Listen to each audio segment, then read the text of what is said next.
Okay, how did you first get into music? Well, when I was listening to music from when I was really young, I just used to listen to. My favourite program obviously was Top of the Pops. I just used to love music. And I've always been into music that had a voice, really. You know, like one of the first bands that I really loved was the Specials. They released an album in 1979, I think it was. I loved it because it was like the ska revival. And the hip hop wasn't around at that time, but it was in the Bronx, but it wasn't here. By the time hip hop got here, I think it was about 1983, and then a friend, my cousin, he had a tape. That tape did something to me, just something about it. The sound was incredible. I think it was Electro 1 or something, 83, and I got into hip hop from then. From then, it was just that was it. I got into that sound. There was something about that sound that I just loved. I don't know I can't explain what it was. Yeah. And then I just got into music. And basically my first love of music was just buying records. I just loved buying records. And I was trying to scratch and copy what I could hear. So from then I just got into hip hop a lot. So you started DJing around that time, or? Well, the thing is, becoming a DJ, I just stumbled into it because I was just collecting music. I was obsessed with collecting tapes and records. Even now, if you go into my loft, I've got about 2,000-3,000 tapes, and I'm an obsessive music collector. So I wasn't really a DJ. Somebody said, "Would you like to DJ?" So I said, "Yeah," and I'm a hip hop DJ, so that means I like scratching, mixing, and stuff like that. I was never really a club DJ. I was just a hip hop bedroom DJ. Like I showed you before, the first thing I really did was the block party in Highfields at Zircon's place. I think it was Gopsall Street. That was 1988 when we formed the master plan, and that was my first kind of DJ gig, which I loved it. And we had people there. It was good. Was Master Plan a DJ crew, or what were they? Yeah, it was a DJ crew of 3 DJs, and also there were 3 MCs. So it was like a crew of 3 DJs and 3 MCs. All from Leicester. Yeah. And who was in Master Plan? So it was me, and there was DJ Tough G, that was Jason Gregory, and there was DJ Homicide, that's Mark Ratcliffe. So us 3 DJs, and then 3 MCs was Dennis, who's known as D Crime, Michelle Leeming, known as Roxy D at the time, and AK Dope, that's Anil. That's the original members, who were formed in '88. And how long were you together, and where did you DJ and stuff? We managed to keep going till around 10 years together, but I mean, like even now, we're still friends, but it's only me who really represents musically Masterplan on my radio show now, which is on Radio 2 Funky. Quick little advert for you. Little plug. But the thing is, by the time it was 1990, we were DJing like at Spectrum, and where else were we DJing? Maybe we did Cooler once. A few things. We didn't really DJ that much, but by the time it was 90, I was making tracks with D Crime, because at that time, what it was, the master plan, how it works was Tough G, his MC was Roxy D, Homicide, his DJ was D Crime, and my DJ was AK Dope. So around 90 time, I think AK Dope he went inside, and then D Crime and Homicide weren't really doing much. So me and D Crime got together. Then I wrote the track Time for Action. D Crime wrote 2 verses for it. The original version had a verse that I was rapping on actually, but no one's heard that. No one's gonna hear it. So who produced that then? I produced it, yeah. I wrote the track, the chorus and the actual music, but the rap verses, D Crime wrote them. When did you start producing? When I started producing, I started producing around, I'd say 1986, 1987. But the way I was producing then was with tapes and 4-track. So it's different technique totally. It was like pause. Do you know what pause mixing is? Pause mixing. It's long. It's like you get a tape You just pause it, and you record something, a little snippet. You spend hours doing that. So I was obsessed with doing that for some weird reason. And how many singles and stuff did you produce and put out? With Dennis, with D Crime, we did three. We did Time for Action, Nothing's Gonna Stop the Plan, and Keep It Underground. They were all on the Rough Justice recording label, which was run by Idris and Leroy SS. Did I get far? Those singles? Obviously this was you doing in Leicester, you were big in Leicester, all that kind of stuff. Did it get far and wide? It did alright. It was underground, so on the underground scene it was known.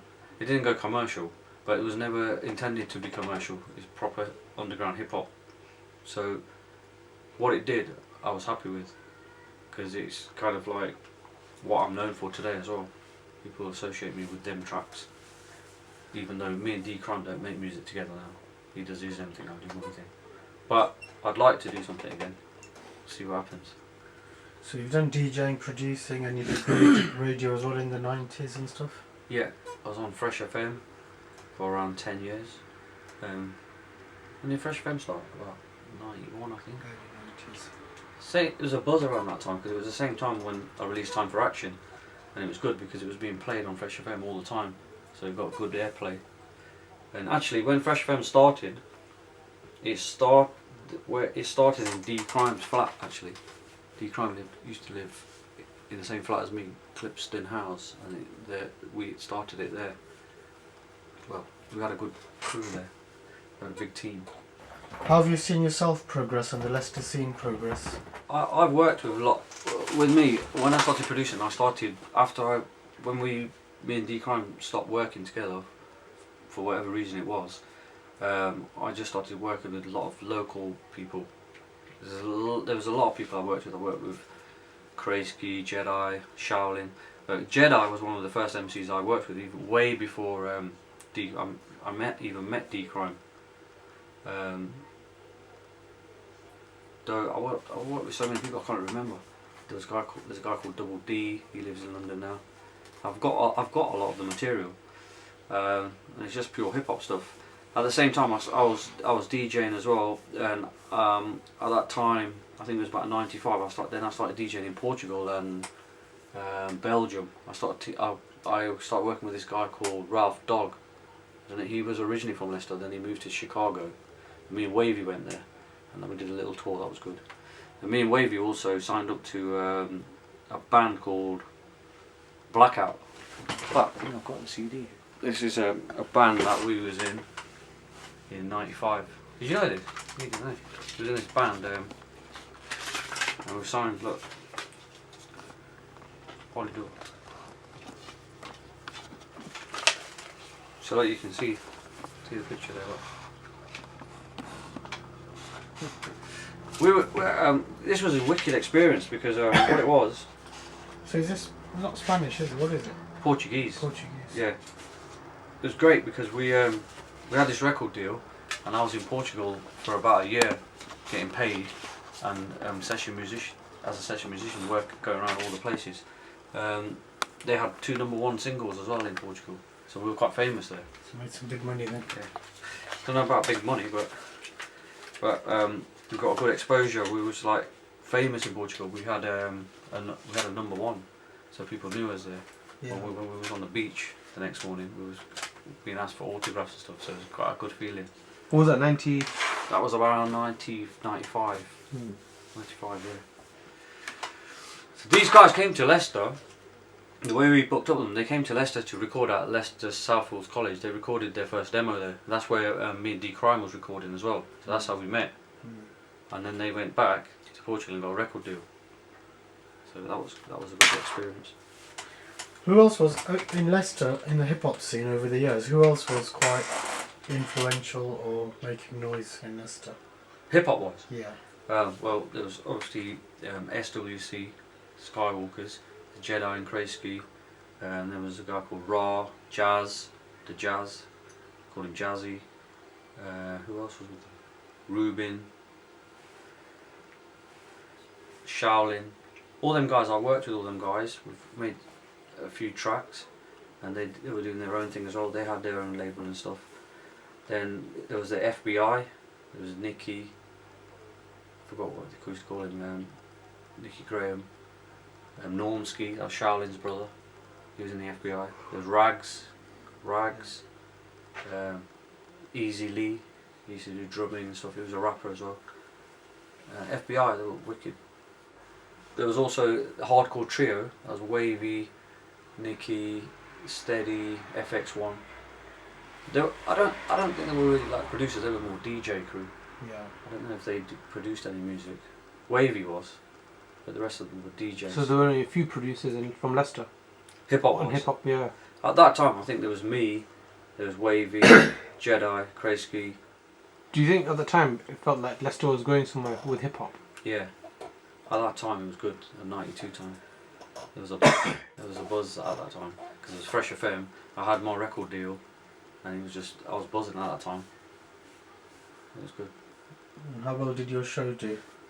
My show, yeah, we had a show. It did well. Did I show you that? I showed you that flyer, didn't I? I think this was 1993. Basically, it's like for the year, the best film, best label, best radio show, best event of the year. So in the radio show, there's a top 5, and we were at number 4, DJSS Crime. So our radio show was ranked like 4th best in the country at that time. A rare copy of Action. That was a reprint, because the original print looked like this. This was the original print. Yeah. And it sold more than he thought it would, so he reprinted a few more. Repressed, yeah. They never made no money from this, you know. Idris, I want some money, man.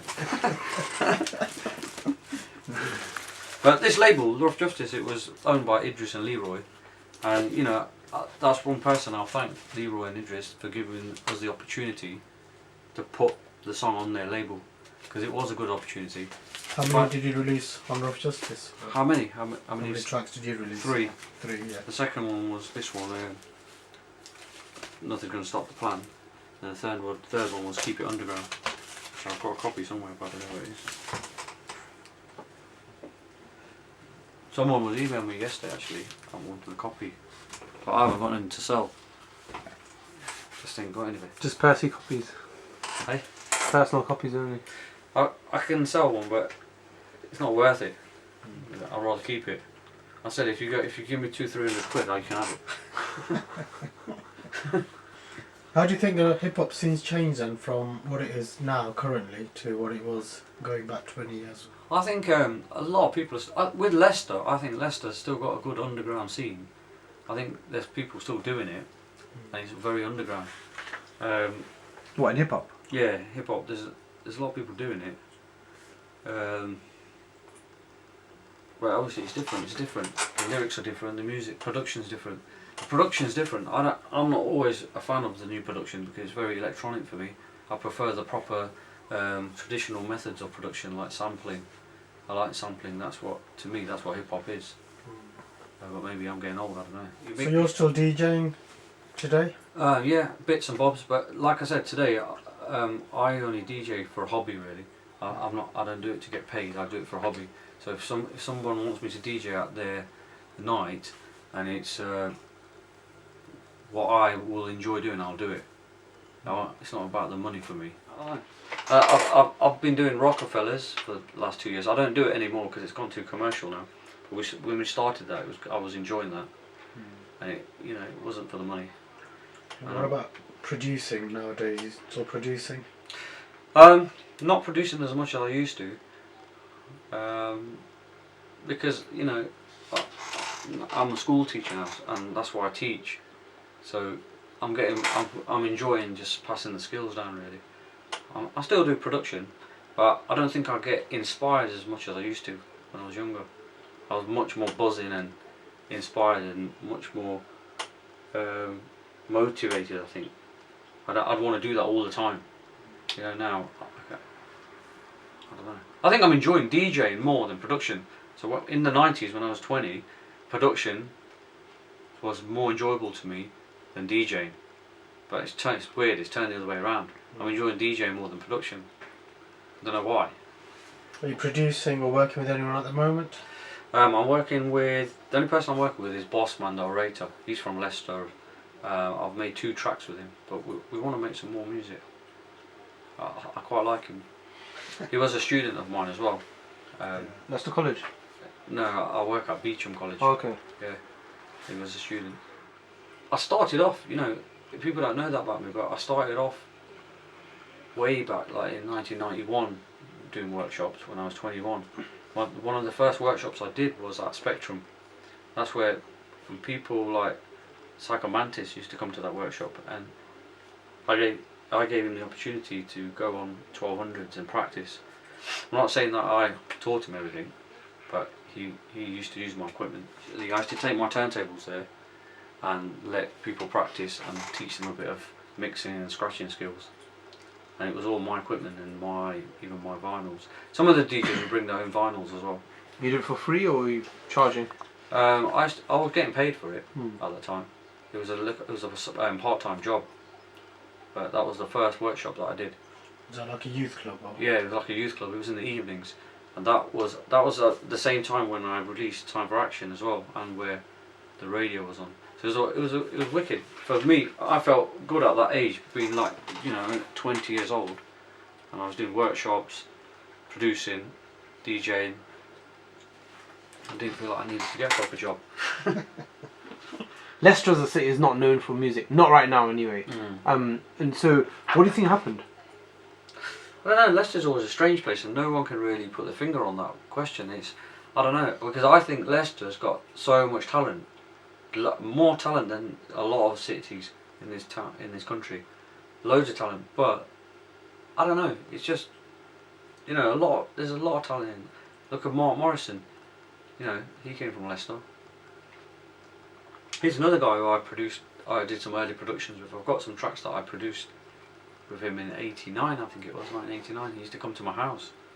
I'm still in contact with him. He got a record deal. Obviously, if you were hanging around those sort of people, it doesn't really matter, but did you face any challenges, just generally? Whether it be Asia, whether it be the fact that you're actually getting into hip-hop and... Well, you mean like racism, things like that? Maybe even a bit of that, yeah. I think there was always not directly, but there was always this thing where people wouldn't want to acknowledge what you're doing. I don't know why.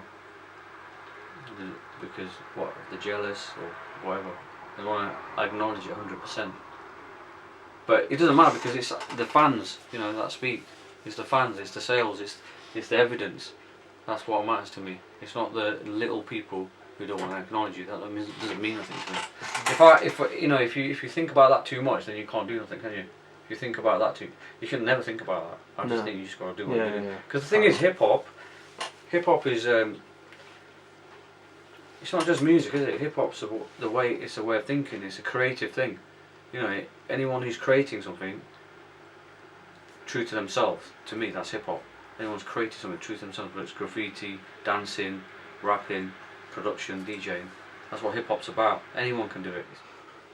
Hip hop is like the voice in it. It's supposed to be the voice originally the voice of the oppressed, and I've always been interested in that type of music. Like I said right from the beginning when I was listening to the specials, there was that element in it, because at that time it was like Thatcher was running the country and everyone was like, suppressed, and there was depression and stuff, and the specials were singing about that stuff. So something about that attracted me to the music, and it's the same with hip hop. The early hip hop was the voice of the oppressed, and that's what it should be. It's commercial now, but it's bound to be commercial, isn't it? It's pop. It's good music. Of course, yeah. The corporate companies are bound to put their hand in and say, "Oh, we want a bit of this because it's going to make money," and it's a shame because they've exploited the rappers, they've exploited the artists because they've offered them big money. Most hip hop artists are broke and poor, so if you're going to get big money, you're going to take it. But as soon as you've taken the money, you're going to sell out to the art form. So what's more important, the art form or the money? That's why, for me, I went into teaching because I thought that's the only way I'm going to make money, because I'm going to keep compromising my art form. There was phases where I went through in '97 where I tried to do some commercial production. It was so frustrating for me. I said, this ain't me. So I've got to find something else to make a living on. So the workshop thing was good because from doing workshops I got into teaching. And teaching is a good job because you can you're giving skills to young people. You know what I mean? And I can still do my music. In hip hop, there's 4 elements, right? There's graffiti, rapping, DJing, and breakdancing. They're the 4 main elements. The first one was graffiti. Graffiti was the first element of hip hop. You're talking like 1972, 1973. People like Saquii, I don't know if you heard of them, in the Bronx. They were doing all tagging and stuff. That's the first expression of hip hop, graffiti, actually, before even the music. And one thing I haven't told you, like, if going way back, you know, even before we started Masterplan, we had another crew called the Underground Posse. I got some photos of when we performed at Abbey Park. I'll get them out in a bit if you want to see them. And the Underground Posse was me, Homicide, Tough G, and Dope wasn't in it then. There was a guy called J-Ski, don't know if you know him, Justin Cardle, J-Ski, and Silverwood, you wouldn't have heard of him, Silverwood. Underground Posse. Yeah, and we had t-shirts as well. And we formed in '87 and we only lasted a year. And then we broke up, after that Abbey Park show we broke up because it all went pear-shaped. And then we formed Masterplan then. And some of them guys left. But before, like you said, when I started, like 87, 86, when I started DJing in my room, the first guy I formed a crew with was Homicide. That's the first guy I started with, it was just us two, and we were called the Elite Beat. Right, that was before Underground Posse. And then we met him, Tough G, then we kind of tried to form Underground Posse. So my first crew was called the Elite Beat. Just me and Homicide. Before Underground Posse? Before Underground Posse. Elite Beat? Yeah, I think we were just leaving school at that time. I think it was about '86 we went to Wesley Hall, where I met people like Luby, Idris, Leroy. Wesley Hall? Wesley Hall in Highfields. Because we wasn't from Highfields, we were from Wixton. Always? Not always. I grew up on Narber Road, and then in 1983 we moved to Wixton. So I was in Wixton for a few years, and that's where I met Homicide because I went to school with him. So you know Wesley Hall, is that kind of like Highfield Central Spectrum, like a place where people? Yeah, a lot of the early jams and early jams get-togethers and stuff. It was on Hartington Road. Legendary. It's legendary for hip hop. When I went there, it was wicked because it was amazing. When I got there was decks there, and then there was people DJed, and there was breakdancing. It was proper hip hop, proper. It was amazing. This is the original Action, Time for Action. This is what Deacon's vocals were on. Oh, is it? So that was the studio at the time. So that's the original. It's all screwed up. That is it. Look at that. DJSS production. That is proper old. That's what Action was produced on. It was black and white as well. So you can't record vocals into there. It's just sequencing. Yeah. Then you use desks like these. Use desks like that at that time. Kept everything still, isn't it? Yeah, and that's the 4-track. That's what I started off with. There's the sampler. So you put this there. You load up the samples with this. You put it in there. And you load up the samples. And you have to sync that sampler with that computer and that tape machine. It was hard work, man, making tracks. It's not like that. That's easy. It's not easy, but kids nowadays, they think that's hard. I said, listen, work this equipment and you'll see how hard it is. I've only kept a bit of it. I used to have loads of stuff. I've got rid of it all. This is just some of the stuff that I can't get rid of. It means something to me. Sentimental. Yeah, especially that Atari, man. You know, I always say to my students that it's the DJ that gives you the ideas for production. That's why DJs are better producers than anybody. That's my opinion. If you just go straight into production and you've got no idea of DJing, especially in hip hop, what is going to inspire you? Because when you're DJing, all that music's inspiring you for production. You hear one sound and you think, yeah, I'm going to sample that. That's how it connects. People don't know that. They never think of that. It proper connects. That's why all the best hip hop producers are DJs.